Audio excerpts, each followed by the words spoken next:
जय श्रीराम. मनूने भगवंतांच्या चरणांना वंदन करून म्हटले, हे प्रभू, माझी आणखी एक विनंती आहे. जसे पुत्रावर पित्याचे प्रेम असते, तसेच माझे तुमच्या चरणी प्रेम राहो. ज्याप्रमाणे मण्याविना साप व पाण्याविना मासोळी राहू शकत नाही, त्याप्रमाणे माझे जीवन तुमच्याविना न राहो. असा वर मागून राजाने भगवंतांचे चरण धरले. तेव्हा दयानिधान भगवंत म्हणाले, असेच हो ओ. आता तुम्ही माझ्या आज्ञेने देवराज इंद्राच्या राजधानीत जाऊन राहा. हे राजा, तेथे स्वर्गात पुष्कळसे भोग भोगल्यावर व काही काळ लोटल्यावर तू अयोध्येचा राजा होशील. तेव्हा मी तुझा पुत्र होईन. स्वेच्छा निर्मित मनुष्यरूप घेऊन मी तुझ्या घरी प्रकट होईन. हे राजा, मी आपल्या अंशासह देह धरून भक्तांना सुख देणारी लीला करीन.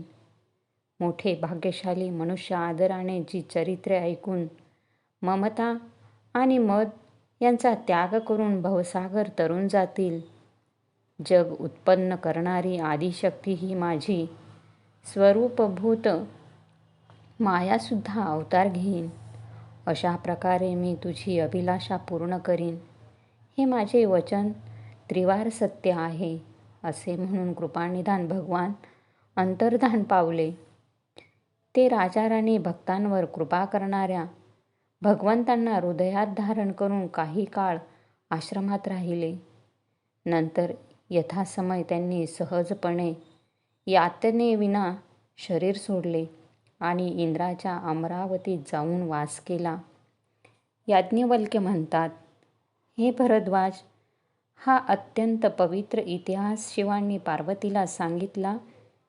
आता श्रीरामांनी अवतार घेण्याचे दुसरे कारण ऐका. हे मुनी, ही पवित्र व प्राचीन कथा ऐका.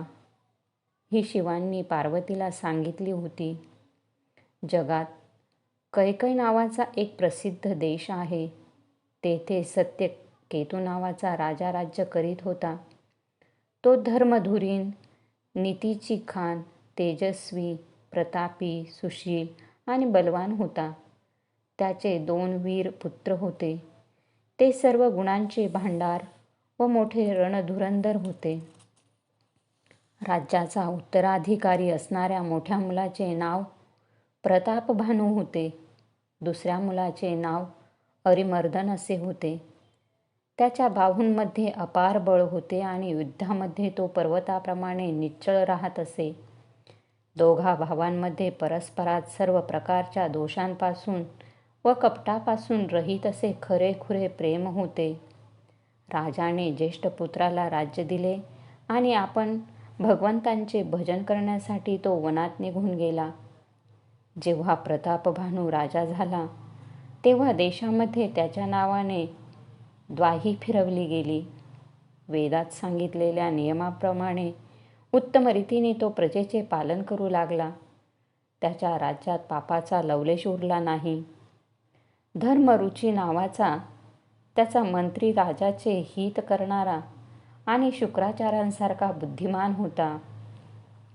अशा प्रकारचा बुद्धिमान मंत्री व बलवान आणि वीर भावाप्रमाणे स्वतःही राजाही मोठा प्रतापी व रणधीर होता. त्याच्याजवळ अपार चतुरंग सेना होती. तिच्यामध्ये असंख्य योद्धे होते. ते सर्व रणांगणामध्ये झुंज देताना प्राणांची बाजी लावणारे होते. आपली सेना पाहून राजा खुश झाला आणि दुंदुभी वाजू लागल्या. राजा एका शुभ मुहूर्तावर दिग्विजयासाठी सेना सज्ज करून रणभेरी वाजवत निघाला. जिकडे तिकडे पुष्कळशा लढाया झाल्या. त्यामध्ये सर्व राजांना त्याने पराक्रमाने जिंकून घेतले. त्याने आपल्या बाहुबलाने सप्तद्वीप अधीन केले आणि राजांकडून खंडणी घेऊन त्यांना सोडून दिले. प्रतापभानू त्या काळी संपूर्ण पृथ्वीचा एकमात्र चक्रवर्ती राजा होता. संपूर्ण पृथ्वीला आपल्या बाहुबलाने अधीन करून राजाने आपल्या नगरात प्रवेश केला. राजा धर्म, अर्थ आणि काम इत्यादी सुखांचा काळानुसार उपभोग घेत राहिला. राजा प्रतापभानूच्या पराक्रमामुळे भूमी सुंदर कामधेनू बनली. त्याच्या राज्यात प्रजा सर्व दुःखांनी रहित व सुखी झाली. सर्व स्त्री पुरुष सुंदर धर्मात्मे होते. धर्मरुची मंत्र्याची श्रीहरींच्या चरणी भक्ती होती. तो राजाच्या हितासाठी नेहमी त्याला नीतीचा उपदेश करीत असे. राजा गुरु, देव, संत, पितर व ब्राह्मण या सर्वांची नित्य सेवा करीत असे. वेदांमध्ये राजांची जी कर्तव्ये सांगितली आहेत त्या सर्वांचे पालन राजा नेहमी आदराने व आनंदाने करीत असे. प्रत्येक दिवशी तो नाना प्रकारची दाने देत असे आणि उत्तम शास्त्रे, वेद व पुराणांचे श्रवण करीत असे. त्याने पुष्कळ, आड, विहिरी, तलाव, फुलबागा, सुंदर बागा, ब्राह्मणांसाठी घरे आणि देवांसाठी सुंदर मंदिरे सर्व तीर्थक्षेत्रांमध्ये बनविली. वेद आणि पुराणांमध्ये जितक्या प्रकारचे यज्ञ सांगितले आहे ते सर्व एक एक करून राजाने मोठ्या श्रद्धेने हजार हजार वेळा केले. राजाच्या मनात कोणत्याही फळाची इच्छा नव्हती. राजा हा मोठा बुद्धिमान आणि ज्ञानी होता. तो ज्ञानी राजा कर्म, मन आणि वाणी यांनी जो काही धर्म करीत होता तो सर्व भगवान वासुदेवांना अर्पण करीत असे. एकदा तो राजा एका वेगवान घोड्यावर बसून शिकारीचे साहित्य घेऊन विंध्याचलाच्या दाट जंगलात गेला आणि तेथे त्याने पुष्कळ उत्तम हरणे मारली. राजाने वनात फिरताना एक डुक्कर पाहिले. दातांमुळे ते असे दिसत होते की जणू चंद्राला ग्रासून राहू वनात येऊन लपला आहे. चंद्र मोठा असल्यामुळे त्याच्या तोंडात मावत नव्हता आणि जणू क्रोधाने तो त्याला बाहेर टाकूही शकत नव्हता. ही झाली डुकराच्या भयानक दातांची गोष्ट. त्याचे शरीरही मोठे व गलेलठ्ठ होते. घोड्याची चाहूल लागल्यामुळे तो गुरगुरत कान टवकारून सावधपणे पाहत होता. नील पर्वताच्या शिखराप्रमाणे ते प्रचंड डुक्कर पाहून राजा घोड्याला चाबूक मारून वेगाने निघाला. त्याने मनात डुकराला म्हटले की आता तुझी धडगत नाही. जोराचा आवाज करीत घोडा आपल्याकडे येत असल्याचे पाहून डुक्कर वायुवेगाने पळाले. राजाने लागलीच बाण धनुष्याला लावला. बाण पाहताच डुक्कर जमिनीत दडून बसले. राजा नेम धरून बाण मारत होता, परंतु डुक्कर फसून आपले शरीर वाचवीत होता. तो पशु कधी दिसायचा तर कधी लपत पळून जायचा. राजाही रागाने त्याच्या मागे लागला होता. डुक्कर फार दूरच्या दाट जंगलात शिरले. तेथे हत्ती घोड्यांचा निभाव लागत नव्हता. राजा अगदी एकटा होता आणि जंगलात त्रास फार होता, परंतु राजाने त्या पशुचा पिच्छा सोडला नाही. राजा मोठा धीराचा आहे असे पाहून डुक्कर पळून पर्वतातील एका खोल गुहेत घुसले. त्यात शिरणे कठीण आहे असे पाहून राजाला निराशेने परत फिरावे लागले.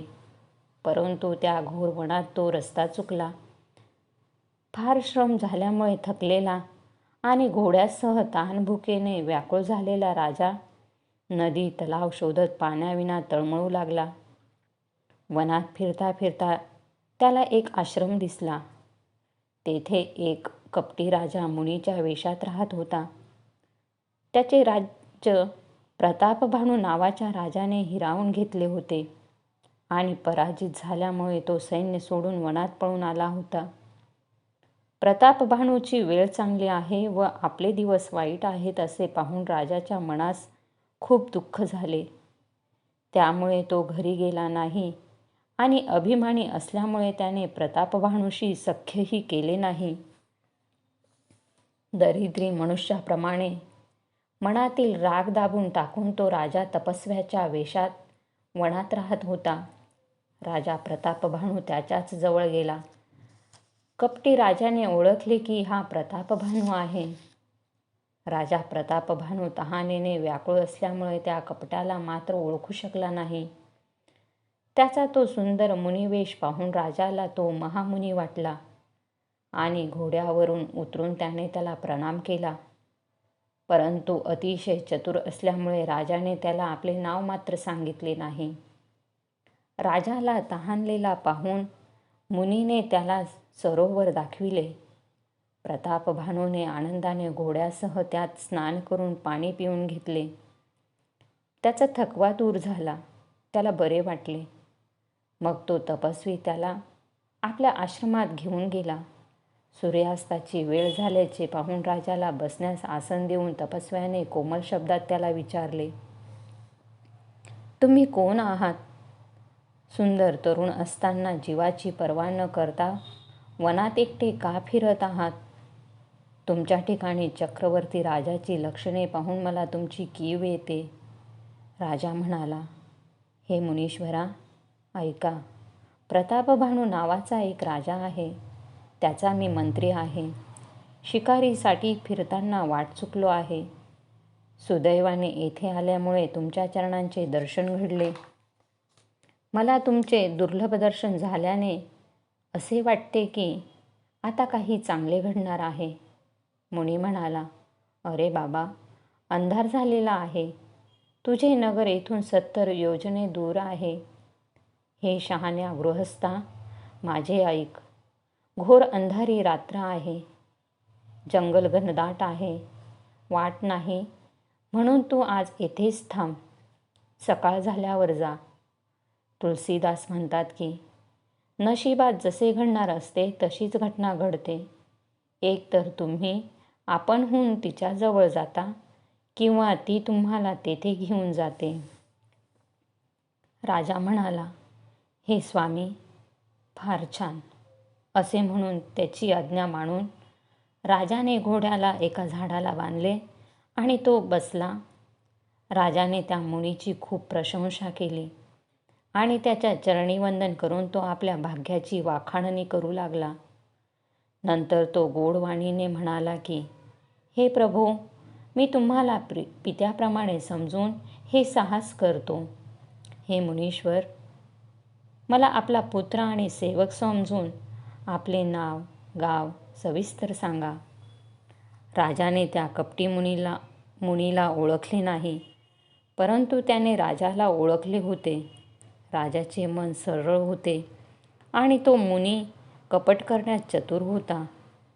एक तर तो वैरी होता, त्यातून क्षत्रिय जातीचा. शिवाय राजा, तो कपटाने आपले काम करू पाहत होता. तो मुनी वेशधारी शत्रू आपल्या राज्यसुखाची आठवण करीत दुःखी होता. त्याचे मन कुंभाराच्या आव्याप्रमाणे आतून भाजून निघत होते. राजाचे साधे भोळे शब्द ऐकून आणि आपले वैर मनात धरून तो आनंदात होता.